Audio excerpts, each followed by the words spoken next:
Hi guys, welcome to our channel. இன்றைக்கி வந்து ப்ரியாம்பிளோட கொஷின் அண்ட் ஆன்சர்ஸ் வீடியோ தான் பார்க்க போகிறோம். ஆல்ரெடி நான் சொன்ன மாதிரி தான் லக்ஷ்மிகாந்த் அப்புறம் சமச்சீர் புக் இதை பேஸ் பண்ணி தான் கொஷின்ஸ் வந்து உங்களுக்கு இருக்குது. எக்ஸாம் பாயிண்ட் ஆஃப் வியூவில் எந்த மாதிரியான கொஷின்ஸ்லாம் கேட்பாங்களோ அதை தான் வந்து நான் உங்களுக்கு கொஷின் செட் பண்ணி வச்சுருக்கேன். சரி வாங்க ஃபர்ஸ்ட் கொஷின் பார்க்கலாம். First question, the term சாவரின்டி is derived from. சாவரின்டி அப்படின்ற வேர்டு வந்துட்டு எங்கேருந்து டிரைவ் ஆச்சு அப்படின்றது தான் கொஷின். ஆன்சர் பார்க்கலாம். லாட்டின் வேர்ட்லேருந்து தான் எடுத்திருக்கோம். லாட்டினில் சூப்பர் ஆனஸ் அப்படின்ற வேர்ட்லேருந்து தான் சாவரின்ட்டின்றத எடுத்திருந்திருக்கோம். சூப்பர் ஆனஸோட மீனிங் பார்த்தோம் அப்படின்னா சுப்ரீம் அப்படி இல்லைன்னா பேராமவுண்ட்னு அர்த்தம். இப்போ இந்தியா வந்து சாவரின் அப்படின்னு சொன்னோன்னா இந்தியாவை தாண்டி எந்த ஒரு சுப்ரீம் பவருமே இல்லை. அதே மாதிரி இந்தியா யாரை டிபெண்ட் பண்ணியும் இல்லை. அதனால தான் சுப்ரீம் அப்படி இல்லைன்னா பேராமவுண்ட் அப்படின்னு சொல்கிறோம். நெக்ஸ்ட் கொஷின் பார்க்கலாம். Father of modern theory of sovereignty was. அதாவது மாடர்ன் தியரி ஆஃப் சாவரின்டியோட ஃபாதர் வந்து யாரு அப்படின்றது தான் கொஷின். இப்போ ஆன்சர் பார்க்கலாம். Jean Bodin. Jean Bodin is the father of modern theory of sovereignty. Third question, in political science the use of the term sovereignty dates back to the publication of. அதாவது சாவரின்டி அப்படின்ற வேர்டை வந்துட்டு first எந்த பப்ளிகேஷனில் நம்ம பார்த்தோம் political science ஃபீல்டில் அப்படின்றது தான் கொஷின். ஆன்சர் பார்க்கலாம். போர்டினோட தி ரிப்பப்ளிக் அப்படின்ற பப்ளிகேஷன் வந்து 1576 வந்து ரிலீஸ் ஆயிருந்திருக்கு. அதில் தான் சாவரின்டி அப்படின்ற வேர்டை வந்துட்டு யூஸ் பண்ணியிருந்திருக்காங்க. Fourth question, equality is derived from. Equality அப்படின்ற வேர்ட் வந்துட்டு எந்த வேர்ட்லேருந்து டிரைவ் ஆச்சு அப்படின்றது தான் கொஷின். ஆன்சர் பார்க்கலாம். ஈக்குவஸ் அப்படி இல்லைன்னா ஈக்குவலிஸ் அப்படின்ற வேர்ட்லேருந்து தான் ஈக்குவாலிட்டியை வந்து நம்ம எடுத்திருக்கோம். அதுக்கான மீனிங் பார்த்தோம்னா ஃபேர் அப்படின்றது தான். ஃபிஃப்த் கொஷின் பார்க்கலாம். UNO on dash declared the Charter of Human Rights late stress on social equality. அதாவது யுனைடெட் நேஷன்ஸ் ஆர்கனைசேஷன் வந்து ஒரு சார்ட்டர் ரிலீஸ் பண்ணியிருக்காங்க ஹியூமன் ரைட்ஸில். அதில் ஒரு பர்டிகுலராக ஒரு பாயிண்ட்டை வந்துட்டு ஸ்ட்ரெஸ் பண்ணி சொல்லியிருந்திருக்காங்க, சோஷியல் ஈக்குவாலிட்டி அப்படின்றத. இந்த சார்ட்டரை எப்போ ரிலீஸ் பண்ணாங்க அப்படின்றது தான் கொஷின். எப்போன்னு பார்க்கலாம். 10th December 1948. 10th December 1948 தான் இந்த டிக்ளரேஷனை UNO வந்துட்டு ரிலீஸ் பண்ணியிருந்திருக்காங்க. சிக்ஸ்த் கொஷின் பார்க்கலாம். Civil is derived from. Civil அப்படின்ற வார்த்தை வந்துட்டு எங்கேருந்து நம்ம எடுத்திருக்கோம் அப்படின்றது தான் கொஷின். ஆன்சர் பார்க்கலாம். லாட்டின்.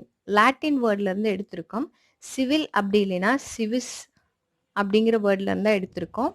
நெக்ஸ்ட் வந்து சிட்டிசன் அப்படின்றது தான் அதோட meaning. Seventh question, there is no value of liberty in the absence of.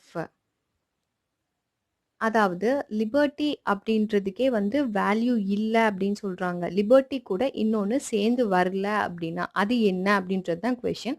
Answer பார்க்கலாம். ஈக்குவாலிட்டி. ஈக்குவாலிட்டி இல்லை அப்படின்னா லிபர்ட்டி இருந்தாலும் அதுக்கு வேல்யூ இல்லை அப்படின்னு சொல்கிறாங்க.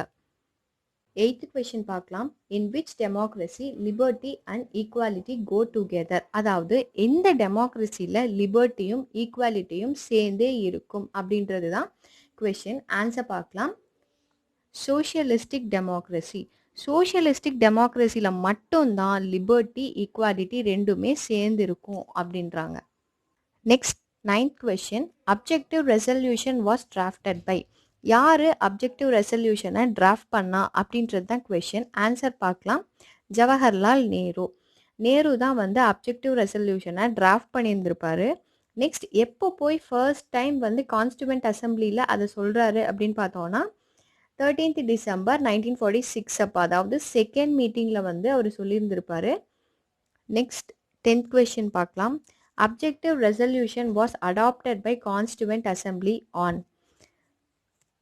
நேரு சொன்ன அப்ஜெக்டிவ் ரெசல்யூஷனை எப்போ வந்து கான்ஸ்டியூவன்ட் அசம்பிளி அடாப்ட் பண்ணுறாங்க அப்படின்றது தான் கொஷின்.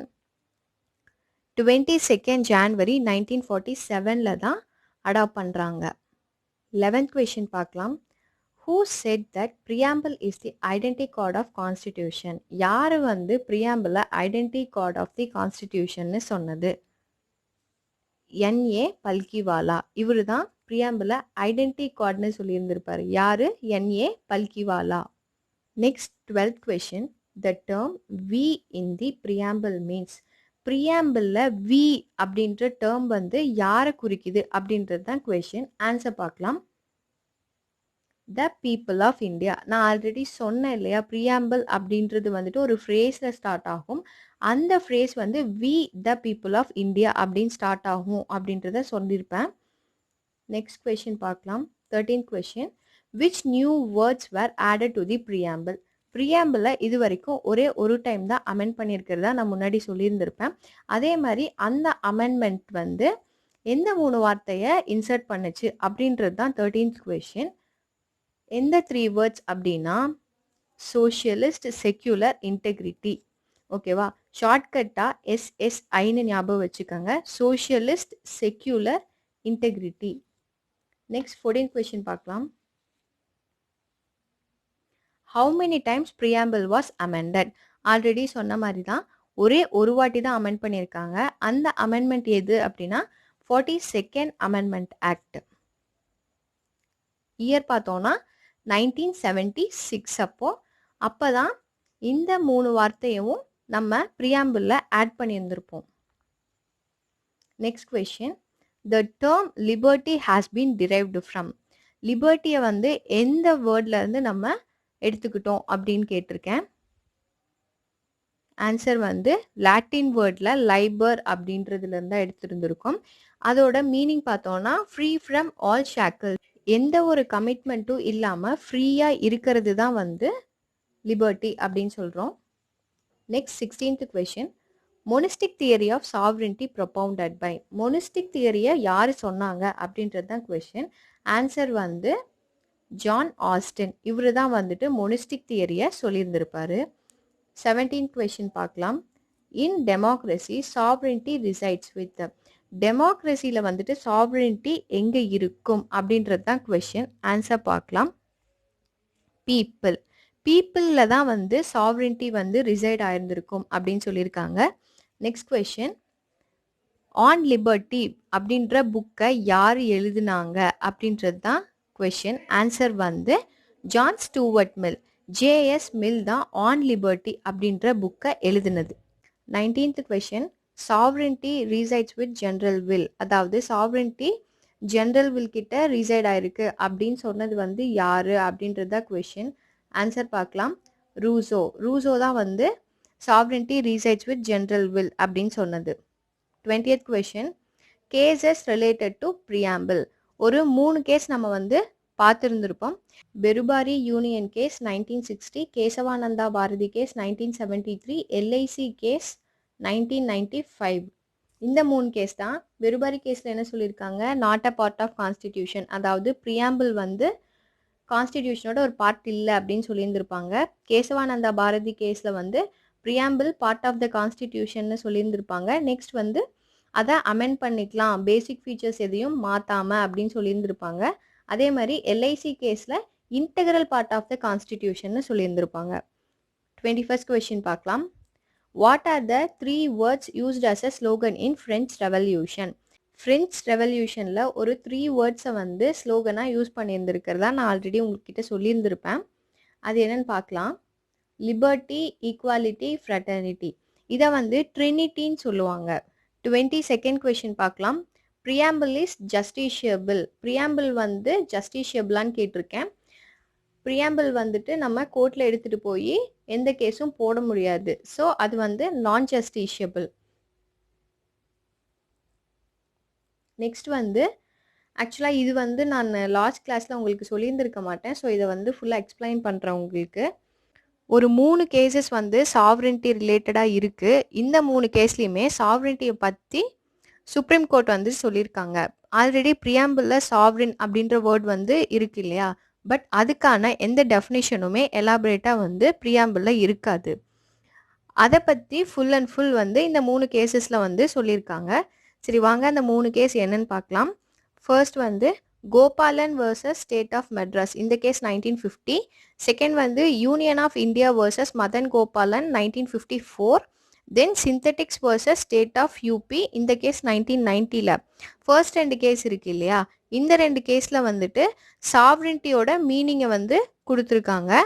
நெக்ஸ்ட் வந்து என்ன சொல்கிறாங்க அப்படின்னா, இந்த கேசஸில் ப்ரியாம்பிள் வந்து நம்மளுக்கு எனாக்ட் பண்ணி கொடுக்கும்போது கான்ஸ்டிடியூஷனில் பீப்புள் கிட்ட இருந்து தான் அத்தாரிட்டி வந்து எடுக்குது அப்படின்னு சொல்லியிருந்திருப்பாங்க. அதே மாதிரி கான்ஸ்டிடியூஷன்லேயுமே வந்து ஃபுல் அத்தாரிட்டி எங்கே இருக்குது அப்படின்னா பீப்புள் கிட்ட தான் இருக்குது அப்படின்னு சொல்லியிருந்திருக்காங்க.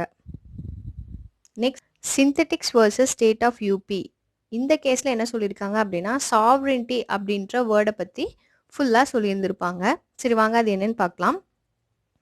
That the state had power to legislate on any subject with constitutional limitations. இதில் என்ன சொல்கிறாங்கன்னா ஸ்டேட்டுக்கு தான் வந்துட்டு லா மேக் பண்ணுற பவர் இருக்குது, அது வந்து கான்ஸ்டிடியூஷனல் லிமிட்டேஷன்ஸ்க்கு உட்பட்டு இருக்குது. அப்படின்னா கான்ஸ்டிடியூஷனில் லிமிட்டேஷன்ஸ் ஏதாவது கொடுத்துருக்காங்க அப்படின்னா அதை தாண்டி ஸ்டேட்னால் எதுவுமே பண்ண முடியாது. அதை தான் சொல்லியிருக்காங்க.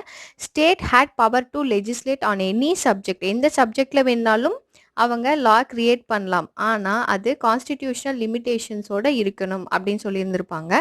இதுதான் அந்த 3 கேஸு. என்னென்ன கேசஸ் அப்படின்னு பார்த்தோன்னா Gopalan versus state of Madras case, union of India versus Madan Gopalan, then synthetics versus state of UP. தயவு செஞ்சு இயர்லாம் மறக்காமல் ஞாபகம் வச்சுக்கோங்க. நெக்ஸ்ட் வந்து இது ஆக்சுவலாக கேட்கலாம் அப்படின்ற ஒரு பாயிண்ட் ஆஃப் வியூலேருந்து தான் எடுத்திருக்கேன். புக் பேக் கொஷினில் இருந்துச்சு. Other names of John Austin's theory of sovereignty. John ஆஸ்டினோட தியரி ஆஃப் சாவரிட்டியோட இன்னொரு பேர் எல்லாம் என்னென்ன அப்படின்றது தான் இது. Absolute theory of sovereignty, monistic theory, அதுக்கப்புறம் non pluralistic theory, single theory. ஓகேவா, absolute theory of sovereignty, monistic theory of sovereignty, non pluralistic theory of sovereignty, single theory of sovereignty. Next பார்த்தோன்னா டைப்ஸ் ஆஃப் சாவரிட்டி. இது வந்து ஃபுல்லாக உங்களுக்கு நான் explain பண்ணல, அதனால தான் இப்போ பண்ணிகிட்ருக்கேன். நல்லா கவனிச்சுக்கோங்க. 4 டைப்ஸ் ஆஃப் சாவரிட்டி இருக்குது. ஃபர்ஸ்ட் ஒன் வந்து nominal and real sovereignty, legal sovereignty, political sovereignty, popular sovereignty. ஓகேவா, இதுதான் டைப்ஸ் ஆஃப் சாவரிட்டி. ஒன்று ஒன்றா எக்ஸ்பிளைன் பண்ணுறேன், கவனிச்சுக்கோங்க. ஃபர்ஸ்ட் ஒன் வந்து nominal and real sovereignty. Ancient டைம்ஸில் வந்து நம்மளை ஆட்சி செஞ்சுட்டு இருந்தது வந்துட்டு கிங் இல்லைன்னா குயின், அந்த மாதிரி தானே. அவங்க பீரியடில் வந்துட்டு ரியல் சாவரிட்டி யாருக்கிட்ட இருக்கும் அப்படின்னு பார்த்தோன்னா அந்த கிங்கு கிட்ட தான் இருக்கும். ஓகேவா, அதுக்கப்புறம் என்னாச்சு அப்படின்னா அதை வந்து மொனார்க் அப்படின்னு நம்ம சொல்லுவோம் இல்லையா, அதாவது கிங்கு இல்லைன்னா குயின் ஆட்சி பண்ணுறத வந்து மொனார்க் அப்படின்னு சொல்லுவோம். நெக்ஸ்ட் வந்து இந்த ஆட்சியை வந்து வேணாம் அப்படின்னு சொல்லி யார் வந்து ரெவல்யூஷன் பண்ணுவாங்க அப்படின்னா ஃபர்ஸ்ட் வந்துட்டு ஃப்ரெஞ்ச் ரெவல்யூஷன் வரும். அதுக்கப்புறம் யாருக்கிட்ட ரியல் சாவரிட்டி வந்து இருந்துச்சு அப்படின்னு பார்த்தோன்னா கவுன்சில் ஆஃப் மினிஸ்டர்ஸ் கிட்ட இருக்கும். இப்போ இந்தியாவில் நம்மளது எடுத்துட்டோம் அப்படின்னா நம்மளோட பிரசிடென்ட் வந்துட்டு நாமினல் ஹெட்னு சொல்லுவோம், சும்மா பேரளவுக்கு தான் அவர். ஓகேவா, ஆனால் எல்லா மற்ற டெசிஷன்ஸ் எல்லாருமே எடுக்கிறது வந்துட்டு யாருன்னா prime minister with council of ministers, இவங்க தான் எடுப்பாங்க. ஸோ ரியல் சாவரிட்டி வந்து எங்கே இருக்குது அப்படின்னா கவுன்சில் ஆஃப் மினிஸ்டர்ஸ் கிட்ட தான் இருக்கும். ஓகேவா, நெக்ஸ்ட் வந்துட்டு லீகல் சாவரிட்டி. லீகல் சாவரிட்டி பார்த்தோன்னா ஸ்டேட்டு கிட்ட இருக்கும். ஓகேவா, ஏன்னா அவங்க தான் எல்லா டெசிஷனையும் எடுக்கிறது. நெக்ஸ்ட் தேர்ட் ஒன் வந்து பொலிட்டிக்கல் சாவரிட்டி. பொலிட்டிக்கல் சாவரிட்டி வந்து யார்கிட்ட இருக்கும் அப்படின்னா ரெப்ரசன்டேட்டிவ் டெமோக்ரஸி, அதாவது டெமோக்ரஸினா மக்களாட்சி அப்படின்றது தெரியும். ரெப்ரசன்டேட்டிவ் டெமோக்ரஸி அப்படின்னா இப்போது பீப்புள்ஸ் எல்லாம் எலெக்ட் பண்ணி அதோட ரெப்ரசன்டேட்டிவ்ஸ் தானே அங்கே வந்து கவர்மெண்ட்டாக ஆட்சி செஞ்சுட்டு இருப்பாங்க. ஸோ அதுதான் வந்து ரெப்ரசன்டேட்டிவ் டெமோக்ரஸின்னு சொல்லுவோம். அவங்கள வந்து ஹோலாக ரெப்ரசன்ட் பண்ணுறது தான் வந்து பொலிட்டிக்கல் சாவரிட்டி அப்படின்றது. என்ன அப்படின்னா பப்ளிக் ஒப்பீனியனோட ஒருத்தரை வந்து நம்ம செலக்ட் பண்ணுவோம் இல்லையா, அவரு தான் ஆட்சி செய்கிறாங்க. ஸோ பப்ளிக் ஒப்பீனியனை தான் வந்துட்டு மொத்தமாக வந்து பொலிட்டிக்கல் சாவரிட்டி அப்படின்னு சொல்கிறாங்க. Popular sovereignty. பாப்புலர் சாவரிட்டி வந்து எதை டினோட் பண்ணுது அப்படின்னா பப்ளிக் ஆஸ் எ சுப்ரீம் அப்படின்னு சொல்லுது. அதாவது பப்ளிக் தான் வந்துட்டு ஹையர் அத்தாரிட்டி அப்படின்னு சொல்லுது. ஏன்ஷியன் டைம்ஸ்லலாம் வந்துட்டு கிங்கை எதிர்த்து போராடணும் அப்படின்னா பப்ளிக்கோட சிங்கிள் ஒப்பீனியன், அதாவது எல்லா பீப்புள்ஸுமே வந்துட்டு ஒரே ஒரு ரீசனுக்காக அவங்கள எதிர்த்து போராடலாம் அப்படின்னு சொல்லிட்டு சொல்லுது. அதுதான் பாப்புலர் சாவரின்டி. நெக்ஸ்ட் வந்து ஈக்குவாலிட்டியோட டைப்ஸ் பத்தி பார்க்கலாம். 5 டைப்ஸ் ஆஃப் ஈக்குவாலிட்டிஸ் இருக்கு. ஃபர்ஸ்ட் வந்து civil equality, second one political equality, third one social equality, fourth one natural equality, fifth one economic. Civil, political, social, natural, economic. First one civil equality. Civil அப்படின்ற word வந்து நம்ம already பார்த்தோம்ல, எங்கேருந்து drive ஆச்சு அப்படின்னா Latin word civils அப்படி இல்லைன்னா CVs அப்படின்றதுலேருந்து தான் டிரைவ் ஆயிருந்திருக்கும். அதோட மீனிங் வந்து சிட்டிசன். அதே மாதிரி சிட்டிசனுக்குள்ள ஈக்குவாலிட்டி வேணும் அப்படின்றது தான் அது. என்னன்னா இப்போ சில பேர் வந்து புவராக இருப்பாங்க, சிலர் ரிச்சாக இருப்பாங்க, அப்புறம் caste wise, greed, colour, race, இந்த மாதிரி எந்த ஒரு பாகுபாடும் இல்லாமல் ஈக்குவலாக அந்த பர்சனை ட்ரீட் பண்ணணும் அப்படின்றது தான் சிவில் ஈக்குவாலிட்டி. சிவில் லாஸ் எல்லாமே வந்து எல்லா இண்டிவிஜுவல்ஸ்க்குமே ஈக்குவலாக இருக்கணும் அப்படின்றது தான் சிவில் ஈக்குவாலிட்டி. நெக்ஸ்ட் ஒன் வந்து பொலிட்டிக்கல் ஈக்குவாலிட்டி. பொலிட்டிக்கல் ஈக்குவாலிட்டி வந்துட்டு என்ன சொல்லுது அப்படின்னு பார்த்தோன்னா right to vote, right to contest in election, right to hold public office, right to petition the government and criticise public policy. இது எல்லாத்துக்குமே காமன். ஓகேவா? இந்த இந்த ரைட்ஸ் எல்லாமே வந்து எல்லா சிட்டிசனுக்குமே வந்து ஈக்குவலாக தான் இருக்கும். இதில் எந்த ஒரு டிஸ்கிரிமினேஷனும் இருக்கக்கூடாது அப்படின்னு சொல்லியிருக்காங்க. ரைட் டு ஓட்டில் நம்மளுக்கு என்ன சொல்ல வராங்க அப்படின்னா 18 இயர்ஸ் கம்ப்ளீட் ஆன எல்லாருமே வந்து எலெக்ஷனுக்கு ஓட் பண்ணலாம். என்ன அப்படின்னா இந்த கேஸ்ட் அந்த கேஸ்ட்டுன்னு கிடையாது, ரிச் பீப்புள் புவர் பீப்புள் அந்த மாதிரி எதுவுமே இல்லை. 18 இயர்ஸ் கம்ப்ளீட்டட் தான் யாராக இருந்தாலும் சரி நீங்கள் ஓட் போடலாம். அதே மாதிரி right to contest in election. எலெக்ஷனில் வந்து 25 இயர்ஸ் கம்ப்ளீட் ஆகிடுச்சு அப்படின்னா லோக்சபாவில் நீங்கள் எலெக்ஷனுக்கு நின்றுக்கலாம். இவங்க அவங்க அப்படின்ற எந்த பாகுபாடும் கிடையாது. Right to hold public office. அதே மாதிரி பப்ளிக் ஆஃபீஸும் அப்படி தான். அதுக்கப்புறம் right to petition the government and criticise public policy. Public பாலிசியை நீங்கள் கிரிட்டிசைஸ் பண்ணுறதாகட்டும் இல்லை பெட்டிஷன் போடுறதாகட்டும் எதாக இருந்தாலுமே வந்துட்டு உங்களுக்கு ஈக்குவல் ரைட்ஸ் இருக்குது அப்படின்னு சொல்லியிருக்காங்க. நெக்ஸ்ட் வந்து சோஷியல் ஈக்குவாலிட்டியில் எல்லாருமே அதே மாதிரி தான். எந்த ஒரு டிஸ்கிரிமினேஷனும் பர்த் ஆகட்டும், caste, religion, race, colour, gender எதுலேயுமே வந்துட்டு பாகுபாடே இருக்கக்கூடாது. எல்லாருமே ஈக்குவலாக தான் ட்ரீட் பண்ணணும் அப்படின்னு சொல்லியிருந்திருப்பாங்க. நெக்ஸ்ட் வந்து நேச்சுரல் ஈக்குவாலிட்டி. நேச்சுரல் ஈக்குவாலிட்டியில் என்ன சொல்கிறாங்க அப்படின்னா இப்போது எஜுகேஷன் அப்படின்றது ஒன்று இருக்குன்னா அது ரிச்சுக்கு தான் கிடைக்கணும், புவருக்கு கிடைக்கக்கூடாது அப்படின்றதெல்லாம் இல்லை. அது வந்துட்டு நேச்சுரலாக எல்லாத்துக்குமே கிடைக்கணும் அப்படின்னா அது இருக்கணும். அதுதான் நேச்சுரல் ஈக்குவாலிட்டி. நெக்ஸ்ட் வந்து எக்கனாமிக் ஈக்குவாலிட்டி. எக்கனாமிக் ஈக்குவாலிட்டி வந்து என்ன சொல்லுது அப்படின்னா வந்து உங்களோட ஸ்டேட்டஸ் இன்கேஸ் ஆஃப் இன்கம் வச்சு நம்ம சொல்கிறோம் அப்படின்னா அதில் வந்து நீங்கள் எந்த ஒரு பாகுபாடும் பார்க்கக்கூடாது அப்படின்னு சொல்கிறாங்க. அதாவது எம்ப்ளாய்மெண்ட் வைஸ் வந்து எந்த ஒரு டிஸ்கிரிமினேஷனும் இருக்கக்கூடாது அப்படின்றாங்க. ஆர்டிக்கல் 14 to 18 வந்து ரைட் டு ஈக்குவாலிட்டியை பற்றி சொல்லும். ஆர்டிக்கல் 14 வந்துட்டு all are equal before law அப்படின்னு சொல்லும். அதே மாதிரி ஆர்டிக்கல் 15 வந்துட்டு எந்த ஒரு டிஸ்கிரிமினேஷனும் இருக்கக்கூடாது அப்படின்றத சொல்லியிருந்திருப்பாங்க. On grounds of religion wise எந்த ஒரு டிஸ்கிரிமினேஷனும் இருக்கக்கூடாது. அதே மாதிரி ஆர்டிக்கல் 16 வந்துட்டு என்ன சொல்லியிருந்திருப்பாங்க அப்படின்னா equality of opportunity in matters of public employment. Public எம்ப்ளாய்மெண்ட்டை பொறுத்த வரைக்கும் எல்லாத்துக்குமே ஈக்குவலான ஆப்பர்ச்சுனிட்டி தான் இருக்கணும் அப்படின்னு சொல்லியிருந்திருப்பாங்க. அதே மாதிரி ஆர்டிகல் 17 வந்துட்டு அபாலிஷன் ஆஃப் அன்டச்சபிலிட்டி. அன்டச்சபிலிட்டினா என்ன? தீண்டாமை. இவங்க கிட்ட பேசலாம், அவங்க கிட்ட பேசக்கூடாது அப்படின்னு சொல்லிட்டு யாரையுமே வந்து நம்ம ஒதுக்கி வைக்க முடியாது. அந்த மாதிரி தீண்டாமை வந்து இருக்கக்கூடாது அப்படின்னு சொல்லியிருந்திருப்பாங்க. அது வந்து ஆர்டிகல் 17 அபாலிஷன் ஆஃப் அன்டச்சபிலிட்டி. அதே மாதிரி ஆர்டிகல் 18 வந்து என்ன சொல்லியிருக்காங்கன்னா அபாலிஷன் ஆஃப் டைட்டில்ஸ். ஓகேவா? டைட்டில்ஸ் எந்த உங்கள் பேருக்கு பின்னாடி எந்த ஒரு டைட்டில்ஸும் இருக்கக்கூடாது. பத்மஸ்ரீ அந்த மாதிரி எதுவுமே போட்டுக்கக்கூடாது. உங்கள் எஜுகேஷன் வைஸ் நீங்கள் வந்து போட்டுக்கலாம். இப்போது டிகிரி சம்மந்தமாக ஏதாவது இருக்குது அப்படின்னா அதை வந்து உங்கள் பேருக்கு பின்னாடி நீங்கள் ஆட் பண்ணிக்கலாம்னு சொல்லியிருந்திருப்பாங்க. நான் உங்களுக்கு ஆர்டிகல்ஸ்லாம் டீட்டெயில்டாக பின்னாடி வந்து இப்போ இந்த ரைட்ஸ் வந்துட்டு ஃபண்டமெண்டல் ரைட்ஸ்க்கு கீழே வரும். நான் ஃபுல்லாக உங்களுக்கு எக்ஸ்பிளைன் பண்ணுறேன். இப்போதைக்கு லைட்டாக ஞாபகம் வச்சுக்கோங்க இது இது வரும் அப்படின்னு சொல்லிட்டு. நெக்ஸ்ட் வந்து டைப்ஸ் ஆஃப் லிபர்ட்டி. லிபர்ட்டியில் வந்துட்டு மேஜராக 3 டைப்ஸ் இருக்குது. Natural liberty, social R civil liberty, தென் மாரல் லிபர்ட்டி இருக்குது. சோஷியல் ஆர் சிவில் லிபர்ட்டிக்கு கீழே வந்துட்டு 6 டைப்ஸ் ஆஃப் லிபர்ட்டிஸ் கொடுத்துருக்காங்க.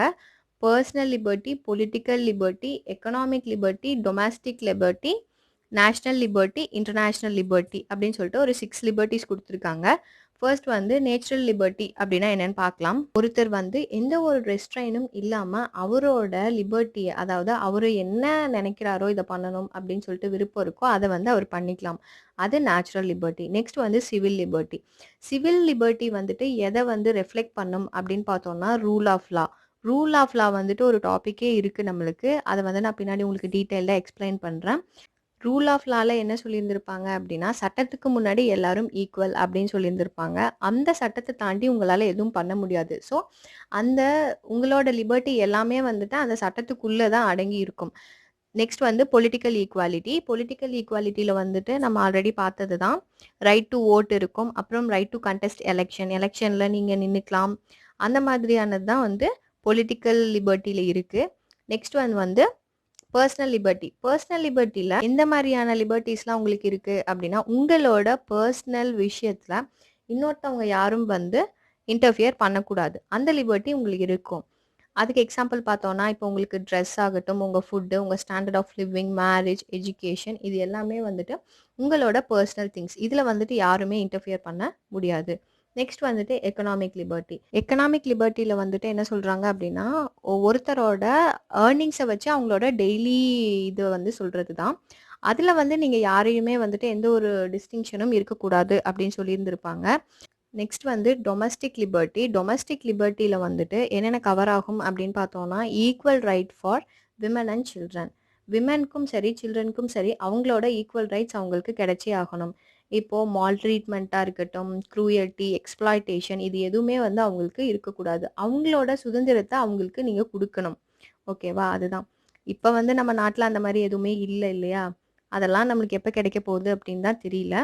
சரி வாங்க நெக்ஸ்ட் வந்து நேஷ்னல் லிபர்ட்டி பார்க்கலாம். நேஷ்னல் லிபர்ட்டியில் என்ன சொல்கிறாங்க அப்படின்னா வந்துட்டு, இப்போ இந்தியா வந்து ஒரு நேஷன் அப்படின்னா அதுக்கும் இண்டிபெண்டன்ஸ் இருக்கணும் இல்லையா? இப்போ வேற நேஷன் வந்து நம்ம நேஷனுக்குள்ளே தலையிட்டு நீ இப்படி பண்ணுற அப்படி பண்ணுற அப்படி பண்ணக்கூடாது அப்படின்னு சொல்கிறது வந்துட்டு பிடிக்காது. ஜென்ரலாக நம்மளுக்கே ஒருத்தவங்க ஒன்று சொல்லும்போது பிடிக்காது இல்லையா? அதே மாதிரி நேஷன் அப்படின்னா வந்துட்டு நேஷனுக்கும் தனியான லிபர்ட்டி இருக்கணும் அப்படின்னு சொல்கிறாங்க. நேஷ்னல் லிபர்ட்டியை வந்துட்டு இன்னொரு வகையாகவும் சொல்கிறாங்க. அது என்னன்னா நேஷ்னல் சாவரின்ட்டி. ஆல்ரெடி நம்ம பார்த்தோம் சாவரின்ட்டி அப்படின்னாலே வந்துட்டு சுப்ரீம் அப்படின்னு சொல்லிட்டு அதை தாண்டி எந்த பவரும் இல்லை அப்படின்றது தான் அது. நெக்ஸ்ட் வந்து இன்டர்நேஷ்னல் லிபர்ட்டி என்ன சொல்லுது அப்படின்னா வந்து இன்டர்நேஷ்னல் கோஆப்ரேஷன் பற்றியும், அதுக்கப்புறம் நிறைய ஸ்டேட்ஸ் வந்துட்டு ஒன்றா ஃபார்ம் ஆகி ஃப்ரீ ஃப்ளோவிங் ஆஃப் குட்ஸ், அதாவது ஒரு கண்ட்ரிலிருந்து இன்னொரு கண்ட்ரிக்கு வந்துட்டு குட்ஸ் வந்து எப்படி ஈஸியாக சப்ளை பண்ணலாம் எந்த ஒரு ரெஸ்ட்ரிக்ஷனும் இல்லாமல் அப்படின்றத வந்து சொல்லுது. அதுக்கப்புறம் வந்து அது மூலயமா அவங்களோட வேர்ல்ட் ரிசோர்ஸஸை எப்படி நம்ம இன்க்ரீஸ் பண்ணலாம் அப்படின்றத பற்றியும் சொல்லுது. ஸோ அவ்வளோதான். ப்ரியாம்பிளை பற்றி உங்களுக்கு ஒரு ஐடியா கிடைச்சிருக்கும் அப்படின்னு நான் நம்புகிறேன்.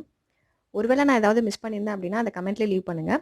தேங்க்யூ ஃபார் வாட்சிங். நான் நெக்ஸ்ட் வீடியோவில் உங்களை வந்து பார்க்குறேன்.